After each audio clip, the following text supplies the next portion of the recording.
Welcome back to my YouTube channel di Sabda Raja, konten bersabda. Jadi kita hari ini ingin membahas tentang kewirausahaan, yang dimana narsum kali ini gue seorang anak muda yang cukup sudah mempunyai usaha yang lumayan terkenal. Mari, Kumoro Seto. Sehat. Gimana kabar bro? Baik bro. Sehat? Sehat. Jadi kan ini konten kedua gua bersama lu nih. Yang sebelumnya kita itu yang di part pertama itu tentang kewirausahaan atau Ya. pekerjaan kantoran lah ya. Iya betul. Pada umumnya. Jadi di part pertama ini, di part kedua ini gue pengen ngebahas lagi Kumoro. Udah sejauh mana Oke, siap, menarik. kewirausahaan lu nih? Apakah berkembang? Apalagi masa Covid 3 tahun ini Kumoro. Iya betul. Jadi gue juga pengen tahu nih kemajuannya seperti apa, kayak mana. Jadi begitu Kumoro. Nah, di konten bersabda ini yang ingin gue bahas itu sebenarnya itu tentang keresahan gue Kumoro. Oh iya. Jadi, Apa tuh? apa yang gue rasain tentang hidup, apapun dalam tentang keuangan, tentang negara, tentang apapun yang ingin gue bahas di konten bersabda gue ini. Oke, siap. Nah, lu jadi orang kedua kalinya yang masuk konten YouTube gua. Mantap. Jadi gimana Kumoro Seto Ya. tentang usaha lu? Lu gimana lu, kabar sehat? Ya, sehat. Baik. Lu udah punya istri? Alhamdulillah udah. Sehat? Sebelumnya kita pas pertama belum ya? Oh iya, belum menikah Sekarang- bahkan ya? Iya belum nikah. Sekarang sudah menikah. Dan Iya. hampir punya anak. Ya, Hampir apa sebentar. udah nih? Bulan ini punya anak, doain aja. Nanti gua kasih kado lah. Iya, siap. Jadi alhamdulillah semuanya sehat. Jadi gimana Kumoro? Ini di masa Covid kemarin selama 3 tahun usaha lu bagaimana dan sudah sampai mana? Oke. Boleh diceritain? Pertanyaan bagus ya.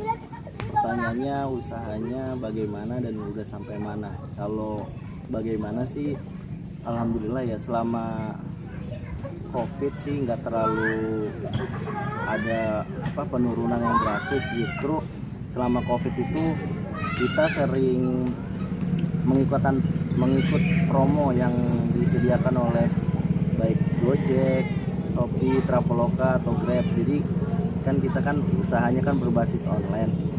Jadi Covid itu tetap sih ada penurunan, tapi nggak terlalu tajam gitu, nggak terlalu berasa, karena kita selalu ngikutin perkembangan tentang cara menaikkan pendapatan dengan kita mengikuti promo yang ada di Platform digital. Kita ikutin aja. Terus udah sampai di mana ya, alhamdulillah sih. Kemarin tuh bulan Ramadan, kebetulan kita juga kan selama Ramadan itu kita bukanya sampai sahur. Jadi kita buka tuh dari pagi sekitar jam berapa tuh? Jam 10-an lah ya, jam 10 pagi sampai 10 pagi, ntar berhenti pas buka puasa terus terawih, istirahat dulu, dari terawih sampai 3:30 kita lanjut lagi.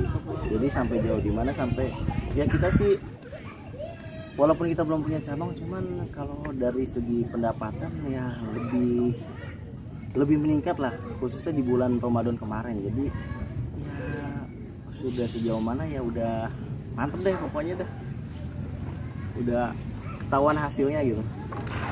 Iya. Kalau boleh tahu nama usaha lu apa? Boleh di sharing? Oke. Jadi usaha gua itu ada 2 nama.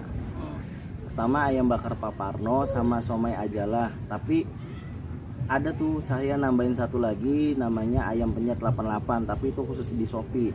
Jadi strateginya nih, kalau kita buka usaha online tuh jangan nanggung, jangan kita hanya puas di Gojek aja atau di Grab aja. Kita coba-cobalah yang sekarang lagi rame apa, oh Shopee, daftar Shopee, oh Traveloka, daftar Traveloka. Jadi kita tuh nggak puas cuman oh ini satu aja, kita semuanya peluangnya ada, kita daftar, nanti di situ juga bakal kelihatan mana diantara 4 ini yang sedang rame, mana yang lebih tinggi pendapatannya gitu. Jadi jangan nanggung aja lah. Di Traveloka kosong, di Shopee pasti bunyi. Iya. Di Shopee kosong, di Gojek bunyi. Iya, jadi begitu. Bahasanya seperti itulah guys. Jadi untuk kalau boleh tahu nih, untuk sampai per bulan itu pendapatan dan pendapatan, kira-kira pendapatan dulu dah. Kalau Pemasukan. pemasukan ya, kita hitung dari harian dulu ya. Dari harian nanti kita kalkulasiin ke bulanan ya. Harian itu kotor ya. Dari 4 yang saya daftar kotor tuh sekitar 500.000 per hari. Per hari. Itu kotor. Jadi 500.000 tuh jangan dihitung. Satu aplikasi atau bagaimana Semua, nih? semua. Oh, semua ya. Semua aplikasi, karena kan yang tadi dibilang 1 nih pasti ada rame nih. iya. Nah, jadi ya kurang lebih 500.000 ya. 500.000 itu kan dipotong 20%. 20% dari Aplikasi. 20% dari 500.000, 400.000 lah ya. 400.000 dikurang biaya operasional lagi, jadi 400.000 dibagi 2 jadi 200.000 Per hari. Dikali sebulan. 30 hari. Nah, jadi kan 6 juta. Tapi itu kan kita bahasanya kan kasarnya. Belum ada nih di hari-hari tertentu. Jadi namanya penjualan online tuh ada di hari-hari tertentu Yang rame. yang rame. Itu kan kita bukanya standar aja lah ya. Ibaratnya 6 juta per bulan. Ada di hari tertentu, saya ingat setiap malam Selasa, malam Rabu sama malam Sabtu itu rame. Itu bisa satu harinya bisa 700 sampai 800. Ya.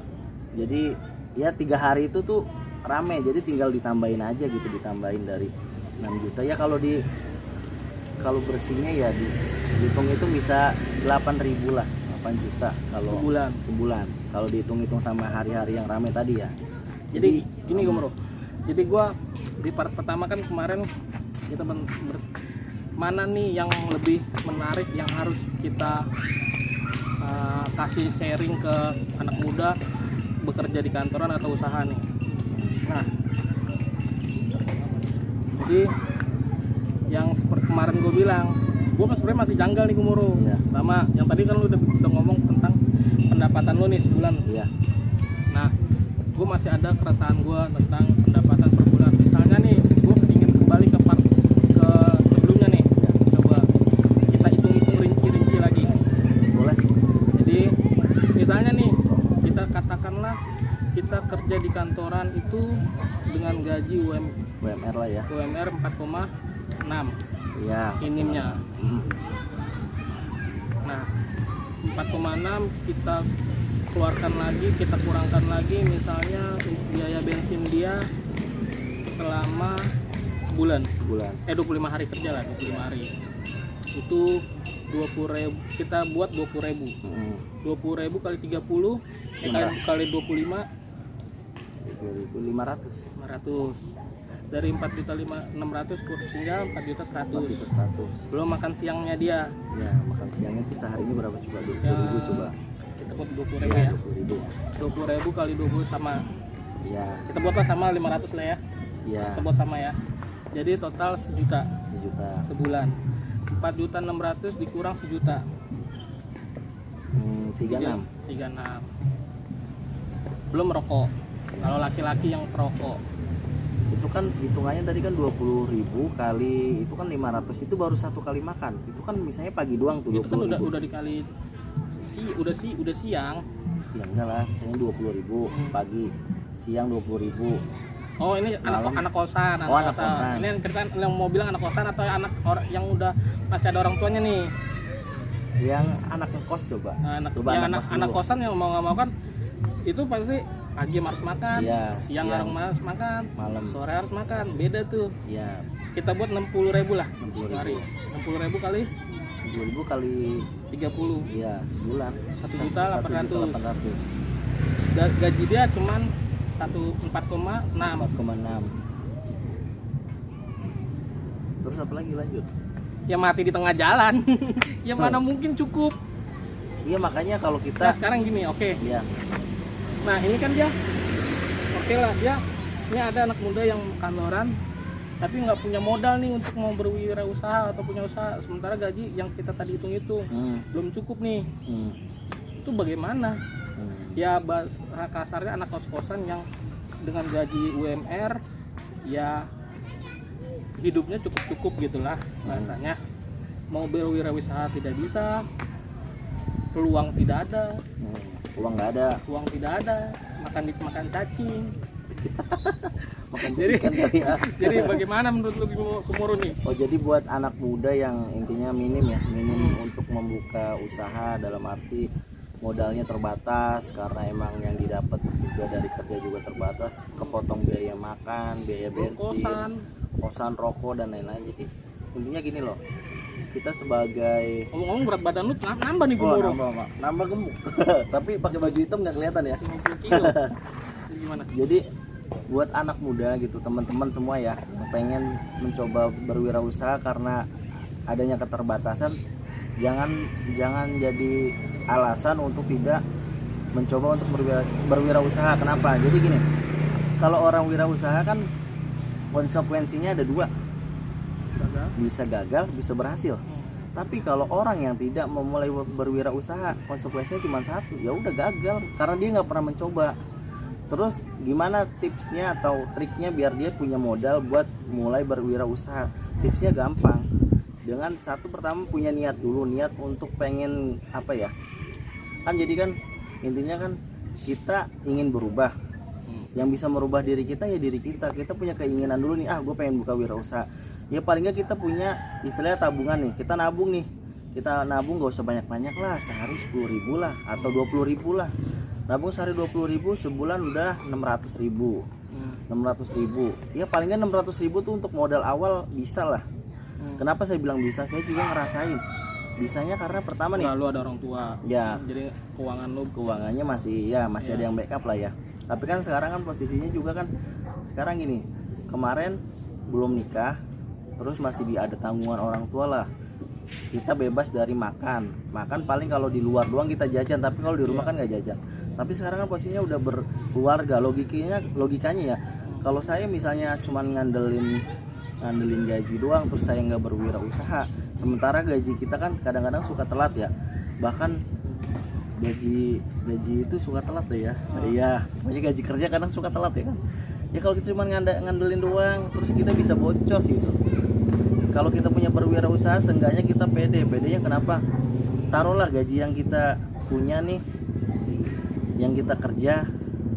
Jadi saya tuh nggak ngelarang orang untuk bekerja, tapi ya apa ya, ntar kalian juga tahu sendiri lah kalau misalnya udah ngejalanin wirausaha sama kerja, jadi lebih banyak yang nolong tuh dari wirausahanya dibanding kerjanya. Karena wirausaha kan kita kan apa ya, nggak perlu banyak keahlian atau skill, harus kursus ini itu ya, kita tinggal jalanin aja. Intinya kita harus ngelihat peluang, ada modal ya dikumpulin, minimnya modal dikumpulin. Nanti kalau udah sejarah udah cukup nih 600.000 buat itu, belajar caranya daftar.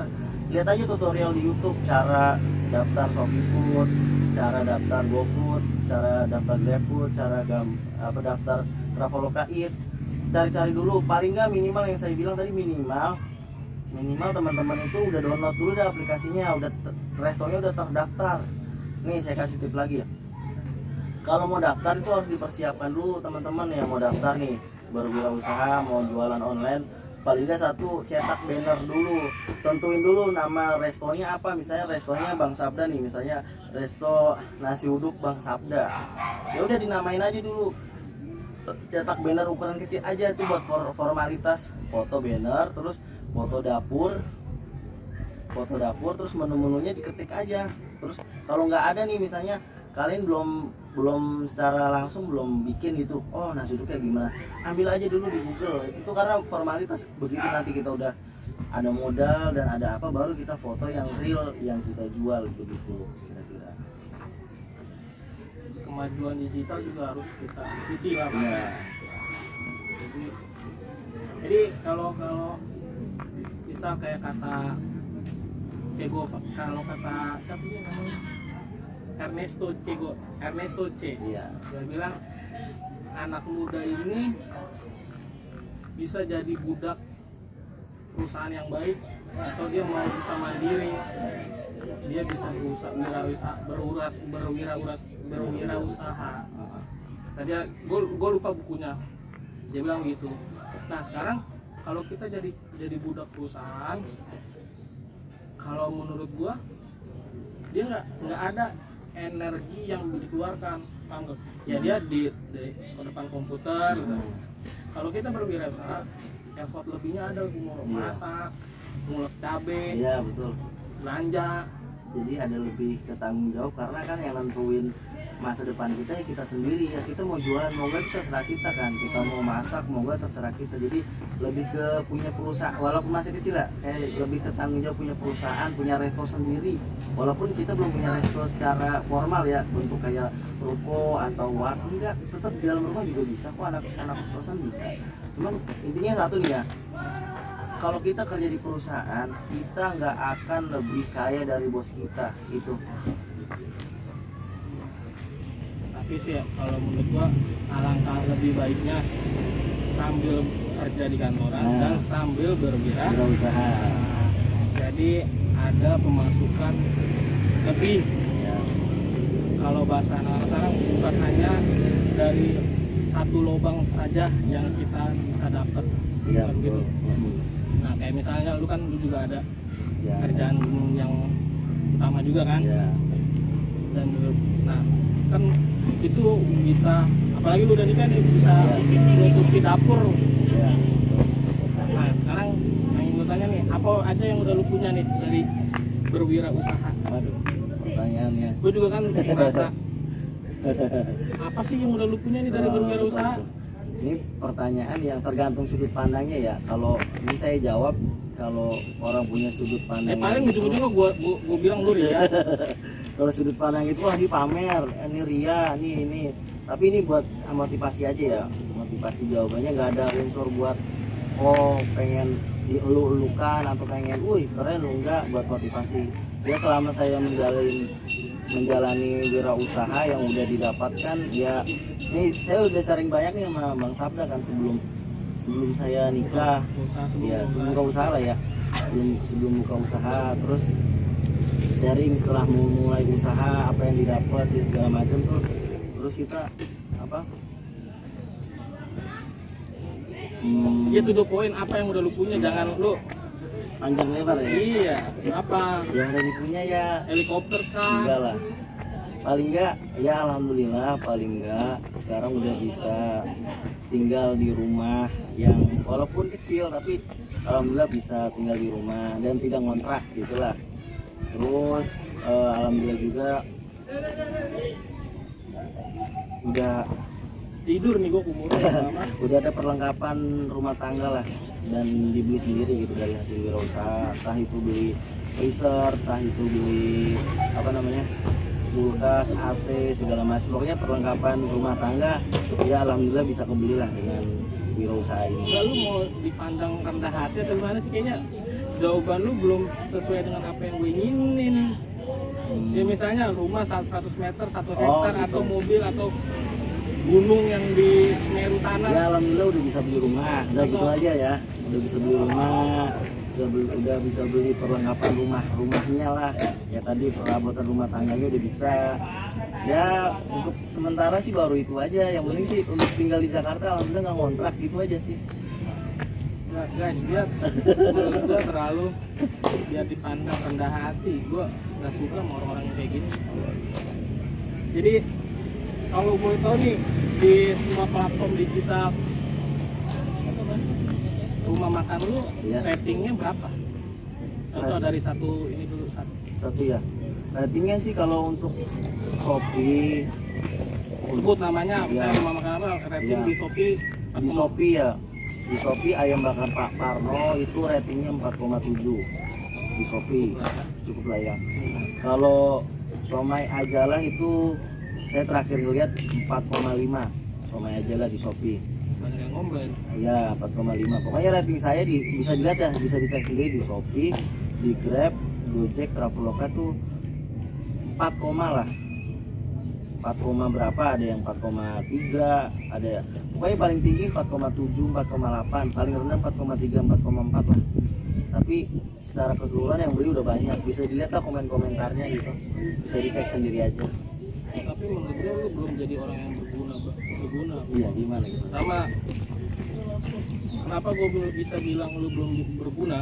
Sama lu belum ada karyawan, lu masih Iya, masih sendiri. menggunakan keluarga dan lain-lain. Iya, masih untuk sementara sih masih berdua sama istri sih, paling Ya orang tahu keluarga lah ya. Hmm. Kenapa? Tadi gue bilang kenapa belum masih belum berguna? Ya lu rekrut pegawai lah, karena lu udah tahu ini berapa pemasukannya. Terus seenggaknya ada kebergunaan lu sebagai anak muda yang inovator. Oh, iya. Sebagai inovator. Iya, Apa sebutannya kemarin? anak muda yang apa sih ya? Yang lu lulus lalu bilang? Anak jangan jadi pelopor kali ya. Apa sih? Inovator Bukan inovator. apa sih? Pengekor. Ekor. Apa? Udah gitulah, lu belum jadi orang yang berguna karena lu belum ada pegawai di dalamnya. Iya. Ya lu masih yang bantu keluarga dan lain-lain. Jadi belum terlalu, menurut gue lu belum terlalu, ya sebagai anak muda lu udah cukup lah, lu bisa udah cukup sukses tapi belum berguna. Iya, karena belum punya karyawan ya. Iya. Ya kalau mau daftar boleh dah. Hubungi Mas Sabda ya, Bang Sabda ya. Jangan, Iya. gua nanti repot. Jadi gimana nih tentang, menurut gue sih, kalau menurut gue harus dua pemasukan dari kerja yang utama yang ada jelas gaji, dan di samping itu kita juga harus berwirausaha. Jadi jangan hanya berwirausaha ya kalau misalnya berhasil, ya kalau kagak kalau tenggelam di muka bumi. Iya, jadi gimana ya? Kalau saya sih menilainya apa sih ya? Namanya kan kita kan kalau baru memulai kan ibaratnya masih merintis gitu. Belum tahu nih kedepannya bakal di pasarnya bakal apa? Diterima nggak, banyak yang beli. Jadi jangan jadi misalnya kayak yaudah yuk anak muda berwirausaha aja, kerjaannya di resign gitu. Ya lu kalau usaha lu berhasil, kalau kagak. Iya. Tapi banyak kok orang yang udah kena wirausaha terus pekerjaan yang formal di kantornya ditinggal, banyak kok. Wirausahanya udah ada Udah maju, maju, baru ditinggal. Udah punya cabang di mana-mana. Baru ditinggal, jangan usahanya masih merintis, kerja Iya. utama ditinggal. Usahanya nggak berhasil, kerjaan yang utama lu resign, jatuh miskin. Iya, betul. Betul gitu. Jadi kalau kalian Konsepnya bukan gitu. konsepnya gini nih, jadi kalau teman-teman nih kalian mau nyoba wirausaha tapi belum punya cabang atau belum punya karyawan, belum punya ya biasakan tempat yang bagus ya, nggak apa-apa gitu, biasa aja. Tapi jangan, benar kata Bang Sabda tadi, jangan kalian langsung berpuas, oh gue wirausaha aja, jangan nekat lah. Kalau kalian udah punya cabang, udah punya sekiranya apa pemasukan yang bisa nih dikalkulasi buka cabang, baru boleh memutuskan. Tapi saya di sini nggak mengharuskan orang tuh udah yuk kita rame-rame yuk kita keluar dari kerjaan kita berwirausaha, enggak. Intinya poinnya di sini jangan puas sama satu lubang, satu pemasukan. Kalau kerja ya kerja silahkan, tapi jangan lupa juga kita juga makhluk yang harus punya kebebasan dalam hal finansial, dimana kita harus membuka suatu peluang agar kita kedepannya juga enak ya ternyata ya. Bahkan kalau rezekinya emang dijaga, pendapatan dari kerja tuh ya sepele. Jadi semangatnya jadi sepele, padahal sepele. Jadi gini, benar jadi gini, untuk anak muda memang ada yang bilang gini, Moro, terlalu dini kita untuk menghakimi seseorang. Iya. Tapi kan Tuhan kan kadang suka bercanda ya. Iya. Gimana tuh? Apa yang kita rencanain plan B, A, B, C, dan D, kadang-kadang dia Tuhan ini semuanya dibuat berantakan. Nah, iya. Kadang iya gitu, ya itu kan namanya hidup ya. Itu. Makanya alangkah baiknya kita kerjaan utama ada, berwirausaha ada. Betul. Jangan berwirausaha terus kerjaan utama kita resign.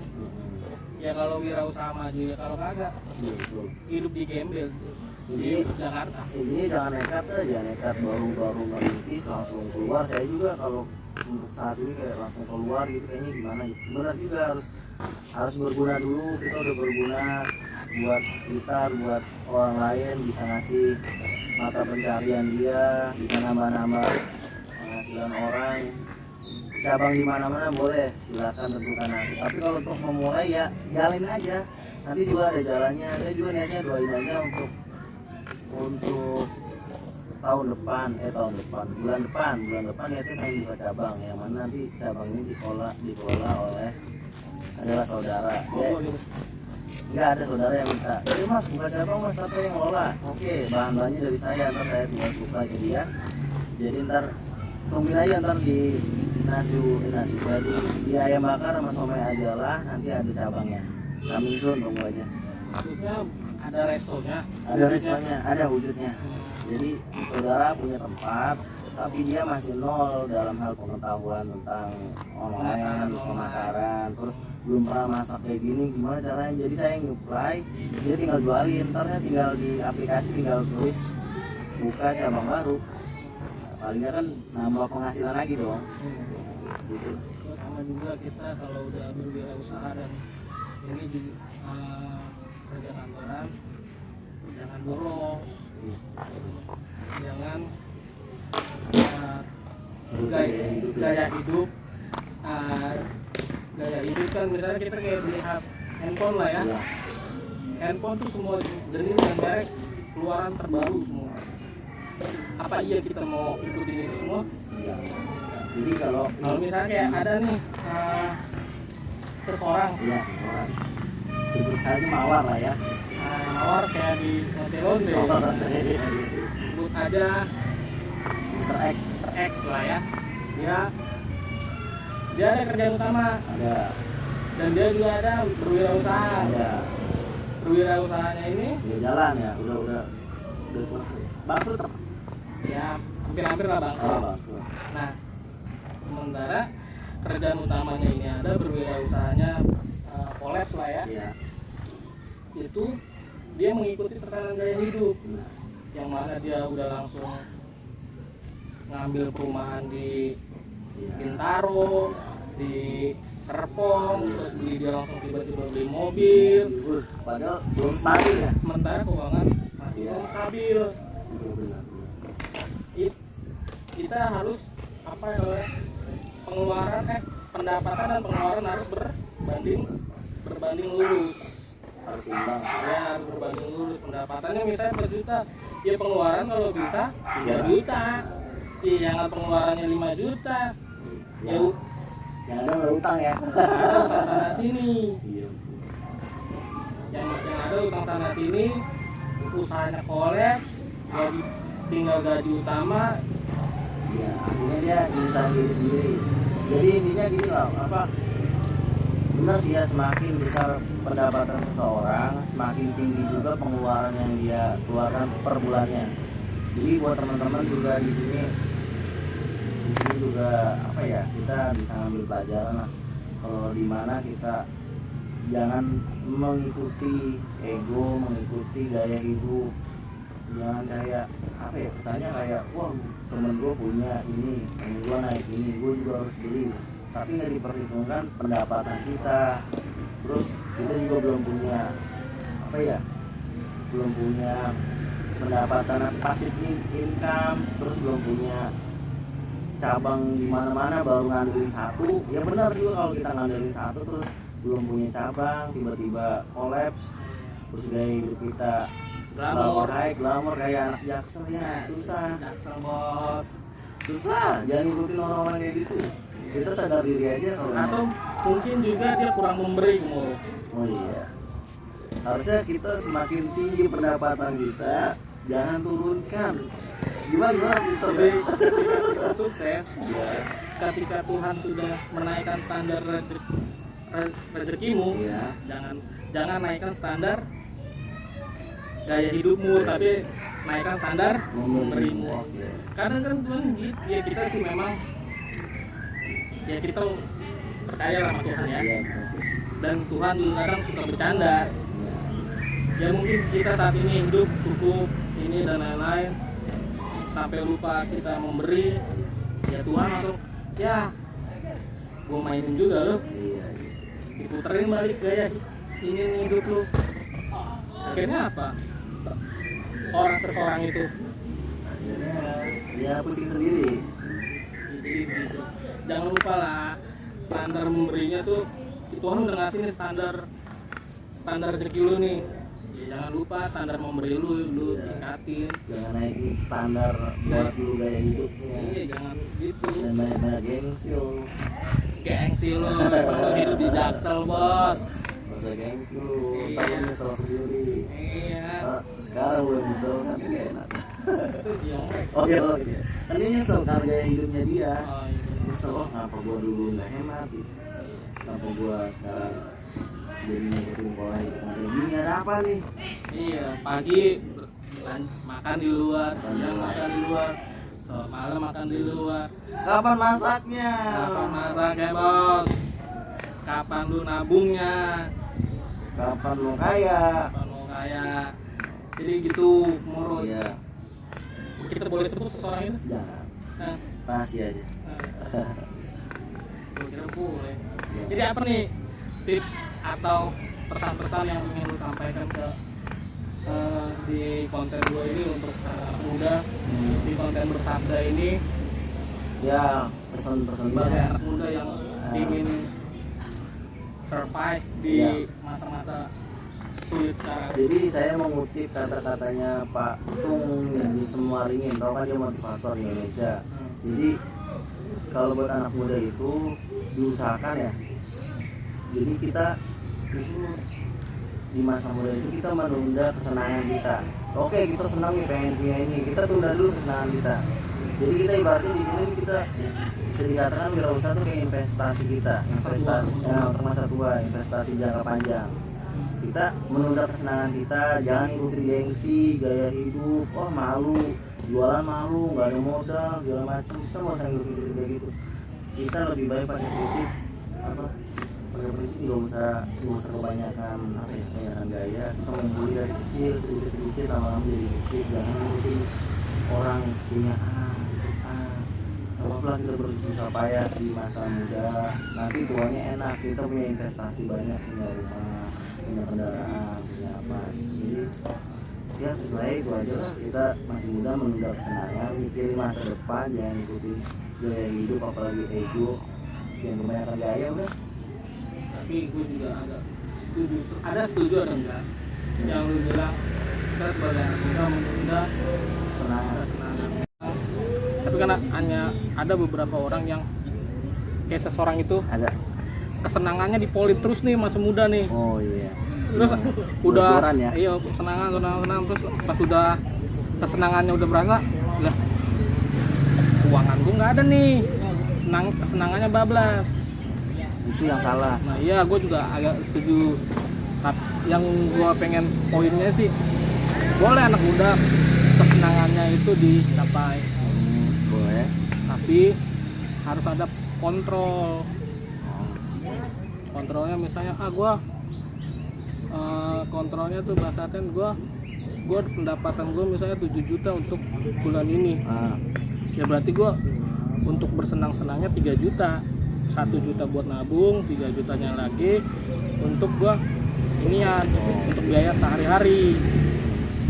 Jangan kesenangan 7 juta ya terus. Jadi gini loh, kalau kita ngikutin kesenangan ya, kesenangan tuh nggak ada batasnya sih. Pengen lebih, udah nyoba satu, oh enak nih, nyoba yang lainnya lagi, pengen sesuatu. Ini namanya anak muda kan jiwa muda, darahnya masih mengalir gitu, pengen mencoba sesuatu yang belum dicoba. Mumpung masih muda, kapan lagi kita kalau udah tua nggak bisa, kan ada istilah kayak gitu. Cuman tetap sih kita benar, kita harus kontrol, dan kita intinya mikirnya gini loh, kita maaf banget ya, kita bisa lihat sekitar sekeliling kita ya, kadang ada orang tua yang udah tua renta masih jualan gitu kan, masih bekerja keras untuk menghidupi kehidupannya, maaf banget tanpa mengurangi rasa hormat. Mungkin kita mikirnya ya, masa mudanya kemana gitu, ngapain mudanya gitu. Coba kalau kita mikir, coba kita mudanya bekerja keras, tuanya kan kita tinggal memetik apa yang kita kerjakan dari muda. Jangan terbalik. Nih jadi gini, ada orang kadang kebalik nih. Pertama gini, muda kaya raya. Kayak salah apa? Kecil. Enggak. Oh iya, Kecil. muda kaya raya, tua foya-foya. Salah. Masuk surga gitu ya? Iya. Ayo apa? Muda foya-foya, tua kaya raya, mati masuk surga gitu ya? Iya, kurang lebih itu. Ya gitulah pokoknya. Omongannya tuh Kata-kata siapa itu? nggak tahu kata siapa tuh, pernah dengar dah? Pokoknya kaya raya, foya-foya masuk surga, itu kayaknya kontradiktif gitu. Enggak lah. Gimana coba caranya coba? Kaya raya, Hmm. foya-foya Hmm. masuk surga. Itu kata-katanya coba googling dulu dah, lupa dah. Kata-kata Pokoknya intinya belakangnya masuk surga aja. Tua kaya raya, muda anak-anak foya-foya, kecil. muda foya, muda foya-foya, tua kaya raya. Iya dong, muda foya-foya, Hmm. tua kaya raya, Hmm.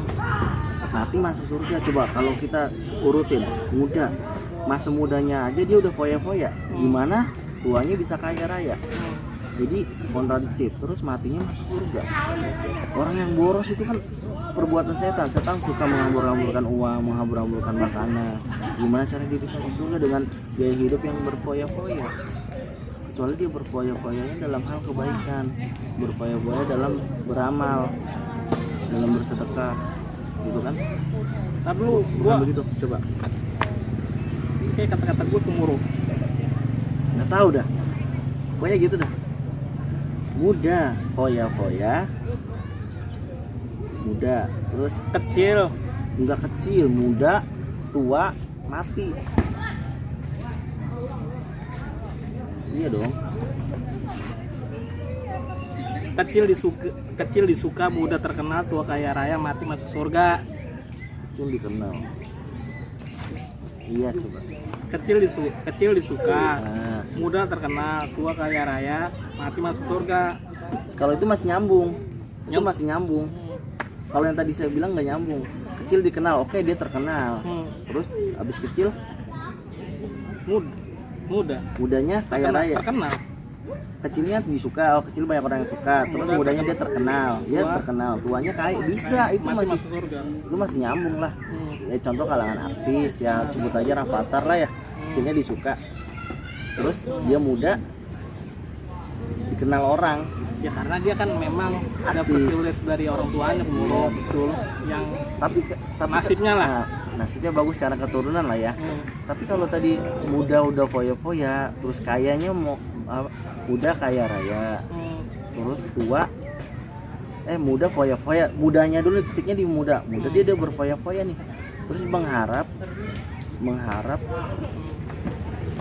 apa tuanya itu kaya raya. Gimana caranya orang yang foya-foya di masa muda dia bisa kaya di masa tua? Gimana Jadi itu? poinnya itu barang siapa yang sadar lebih awal, di hari tua dia akan lebih santai. Nah betul Betul kan? poinnya begitu.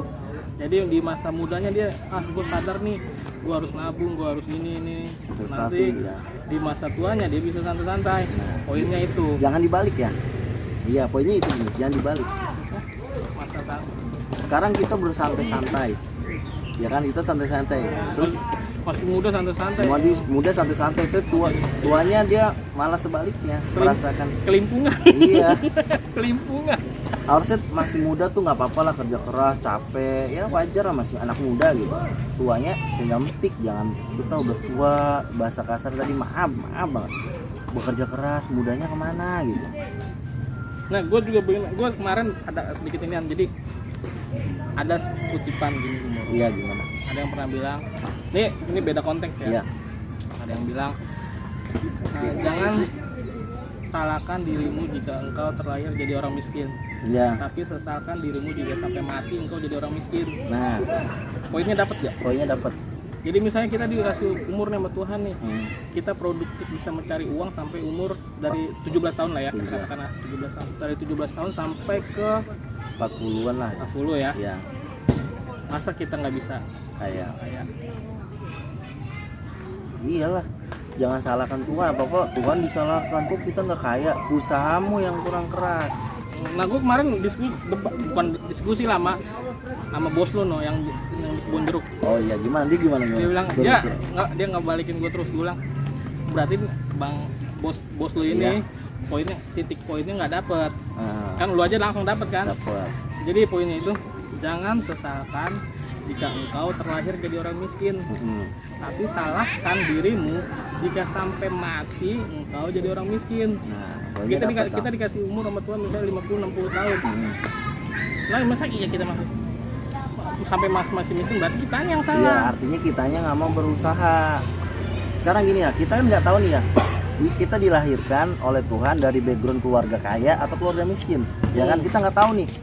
Tiba-tiba emang kita terlahir gitu, mau dari orang kaya atau orang miskin gitu. Kalau orang kaya udah bersyukur lah ya, paling dia bisa ngambil warisan orang tua dan segala macam lah. Ya. Tapi kalau kita terlahir dari keluarga yang miskin, sampai mati kita miskin, ya ngapain aja gitu. Masa kita menerima keadaan, lu nggak mau bekerja, lu nggak mau berusaha, lu nggak mau berwirausaha, lu cuman mau nyalain Tuhan doang, nyalain oh Tuhan salah, kok semua salah Tuhan. Lah lu nggak berusaha kan, sedangkan dalam That's right. dalam ajaran agama kan Tuhan tidak akan merubah nasib suatu kaum, melainkan dia mau merubahnya. Nah, kalau dia nggak mau berusaha, dia tetap aja kayak gitu. Berarti poinnya kan di Kitanya. ya kalau kitanya masih mau bermalas-malasan, udah asalnya udah produktif yang harusnya kita bekerja dan sudah bisa menghasilkan uang, tapi masih bermalas-malasan ya berarti kitanya bukan Tuhan yang Iya, salah. tetap kitanya. Siapa sih yang nggak mau terlahir jadi orang anak jadi orang kaya? Iya, tapi kan kita tidak Tidak bisa bisa memilih. milih. Kita tidak bisa memilih. Dikeluarkan dari keluarga yang kayak gimana, latar belakang gimana. Semua udah ditakdirkan. Oh si A nanti punya orang tua ini, latar belakangnya seperti ini, keluarganya seperti ini. Kita nggak bisa memilih. Gua sepakat sama lu. Mungkin jadi begitu guys poin-poinnya. Sebagai anak muda, kebebasan dan untuk memilih jalan hidup, poinnya itu sudah diberikan oleh kita nih guys. Ya diterima atau tidak diterima mah Urusan kalian, terserah. tapi ada hikmah yang ada poin-poin kesimpulan yang bisa didapat. Jadi itu aja. Thank you Gumoro udah mau datang, sukses terus. Ya, amin. Semoga lahiran anaknya lancar Amin, makasih. dan Oh ya, hari ini gue ulang tahun. Seriusan? ntar gue share di grup lu. Seriusan ngapain gue bohong?